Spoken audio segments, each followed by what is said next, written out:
अब कथा चल। तो इंद्रियां चराई जा सकती हैं वृंदावन की प्रेम की रस की भक्ति की भूमि में, और मन का घोड़ा दौड़ाया जा सकता है कर्म के क्षेत्र में, धर्म के क्षेत्र में, व्यवहार के क्षेत्र में। गाय दूध कब देती है? जब ठीक से चराओ से। यही इंद्रियां धर्म का दूध कब देंगी? जब गाय को ठीक से चारा दोगे। और चारा काय के दिया जाता है? जप तप व्रत नेम अपारा सही जे श्रुति कह परम धर्म शुभ धर्म आचारा। सदाचार का जब चारा गायों को, जप तप यम व्रत नियम अपारा, ये सद्गुणों के सदाचार के हरे हरे चारे को गाय को खिलाओगे बंधुओं, तब गाय परम धर्म में पय दोई भाई, तब परम धर्म रूपी दूध ये गाय देती है।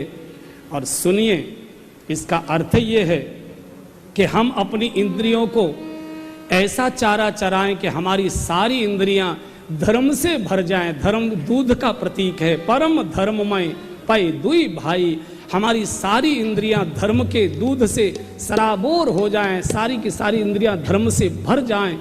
उसको कहते हैं कि अब हमको गाय चराना आ गया।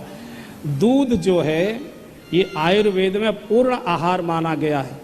मनुष्य बहुत लंबे समय तक दूध पर जिंदा रह सकता है। गोस्वामी जी ने परम धर्म में बताया है। परम धर्म का अर्थ क्या है?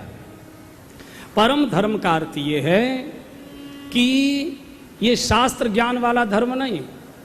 शास्त्र ज्ञान का धर्म तो रावण भी बहुत जानता था, मेघनाथ भी बहुत जानता था, दुर्योधन भी बहुत जानता था, लेकिन आचरण नहीं करता था धर्म के अनुसार।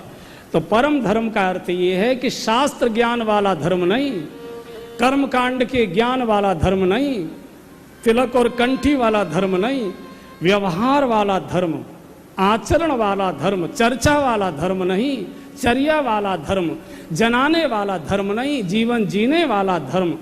ये धर्म, इसको कहते परम धर्म। और हमारी इंद्रियां धर्म में डूब गईं, इसका पता कैसे लगेगा? जब हमारे कान निंदा सुनने की जगह भगवान की कथा सुनने में रस लेने लगे, तब समझना चाहिए इंद्रियां ठीक चारा चर रही हैं। जब हमारी जिह्वा आलोचना की जगह भगवत चर्चा करने में रस लेने लगे, तब समझना चाहिए इंद्रियां ठीक से चर रही हैं, गाय ठीक से चारा चर रही है। जब हमारे कान बुराई की जगह अच्छी बातें सुनने के लिए लालायित हों, जब हमारी नासिका दुर्गंध की जगह भगवान की आरती की सुगंध सूंघने के लिए लालायित रहे, जब हमारे हाथ किसी को पीटने की जगह किसी की पीठ थपथपाने के काम में आने लगे, जब हमारे पैर किसी को कुचलने की जगह कुचले हुओं को सहारा देकर उठाने में चलने लगे, तब समझ लेना चाहिए कि हमारी इंद्रियां, हमारी गाय ठीक से चारा चल रही। ठीक है, बहुत कठिन है बंधु। इसलिए वाल्मीकि जी ने जो 14 स्थान बताए हैं वो यही बताए, कर नित कर ही राम पद पूजा, कर नित कर ही राम पद पूजा, राम भरोस हृदय नहीं दूजा, राम भरोस हृदय नहीं दूजा, चरण राम तीरथ चली जाहि, चरण राम तीरथ चली जाहि, राम बसहु तिनके मन माहि, राम बसहु तिनके मन माहि, आजी राम बसहु तिनके मन माहि, राम बसहु तिनके मन माहि। बंधु और बहनों, थोड़े कड़ी बात पर आ रहा हूं। चर्चा तो सदाचार की, धर्म की, व्यवहार की, परमार्थ की, सेवा की, राष्ट्र के कल्याण की बहुत अच्छी अच्छी हम लोग कर लेते हैं, लेकिन जब व्यवहारिक जीवन में आते हैं, व्यवहार जगत में आते हैं, तो व्यवहार हमारा उल्टा ही दिखाई देता है। चर्चा हम धर्म की करते हैं और जीवन जीने की शैली हमारी अधर्म के साथ है। हम सत्य का प्रवचन करते हैं और साथ हमेशा झूठ का दिया करते हैं। साथ हमेशा अधर्म का ही देते, अन्याय का ही देते। हमारे बेटे को 10,000 रुपये तनख्वाह मिलती थी, इस महीने वो 2,000 और ज़्यादा लेकर आया। कभी बाप ये नहीं पूछेगा कि बेटा तनख्वाह बढ़ गई, सरकार ने पैसा बढ़ा दिया, कभी नहीं पूछेगा। मालूम है कि 2,000 ये किसी से लेकर ही आया है, किसी न किसी गलत रूप से। उस दिन नाश्ते में सूजी का हलवा और बनवाएगा, बेटा ले ले, बड़ा कमाऊ भूत है हमारा। हम देश में से रिश्वत खड़ी खत्म करने के लिए तो प्रवचन करते हैं, लेकिन मेरा बेटा रिश्वत कमा के जब लाता है तो मुझे बड़ा प्यारा लगता है, छाती से लगा लेते हैं। तो जब हमारा ज्ञान व्यवहार जगत में प्रवेश करता है, वहाँ कितना टिकता है। धर्म प्रवचन उपदेश बहुत ऊंचे हो सकते हैं, लेकिन जब व्यवहार के धरातल पर धर्म आता है, गायब हो जाता है। दिखाई यही रावण नित्य यज्ञ करता है, यही रावण चारों वेदों का पाठ सुनता है, वेद पढ़े विद शंभु सभीत पुजावन रावण के घर आवे, और यही स्त्रियों का अपहरण करता है, यही भाइयों का राज्य छीनता है, यही कुबेर को लात मारकर उसकी बसाई हुई नगरी से बाहर निकाल देता है। तो जो रावण दिन में पुण्यात्मा दिखाई देता है, व्यवहार के धरातल पर पूजा के आसन में रावण बहुत धर्मात्मा, और व्यवहार के आसन पर आता है तो एकदम विकृत हो जाता है। धर्म का प्रवचन करना बहुत सरल है बंधुओं, काशी के लोग जानते हैं। धर्म का पालन करना बहुत कठिन है, और धर्म का पालन जिन जिन लोगों ने बड़ी कठिनाई से किया है, गोस्वामी जी उनकी सूची बता रहे हैं।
धर्म ऐसे बातों से नहीं टिकता बंधुओं, केवल ऊपर के चिन्ह स्थापित करने से नहीं टिकता।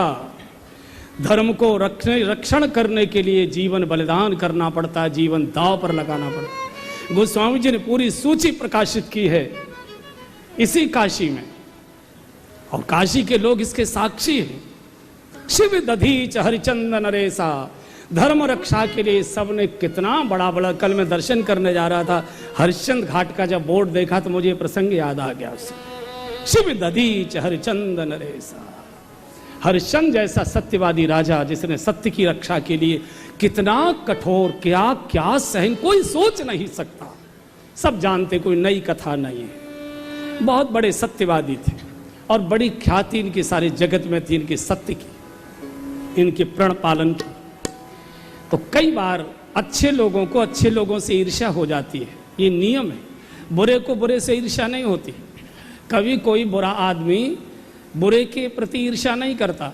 जैसे मान लो कोई बुरा है तो वो क्या कहता है, मैं ही थोड़ा ही बुरा हूँ, वो भी तो इतने बुरे हैं, वो भी तो इतने बुरे हैं, वो भी तो इतने, वो दूसरे बुरों को अच्छा अपने से बड़ा मानता है। और जो अच्छे लोग होते हैं वो किसी को अपने से अच्छा नहीं कहेंगे। तुम उनको अच्छा बता रहे हो, अरे उनको तो हम जानते हैं, तुम क्या जानो उनको, उनकी तो नस नस हमको मालूम है। उसमें ईर्ष्या पैदा होती है, अहंकार आता है कि कोई दूसरा मेरे अतिरिक्त अच्छा पैदा हो कैसे गया। वो अपने से ऊपर किसी को, ये अच्छे लोगों का एक गुण कहूंगा मैं, इसे दुर्गुण कैसे कहूँ, सब अच्छे ही बैठे हैं, गुण ही कहूंगा। तो एक दिन नारद जी ने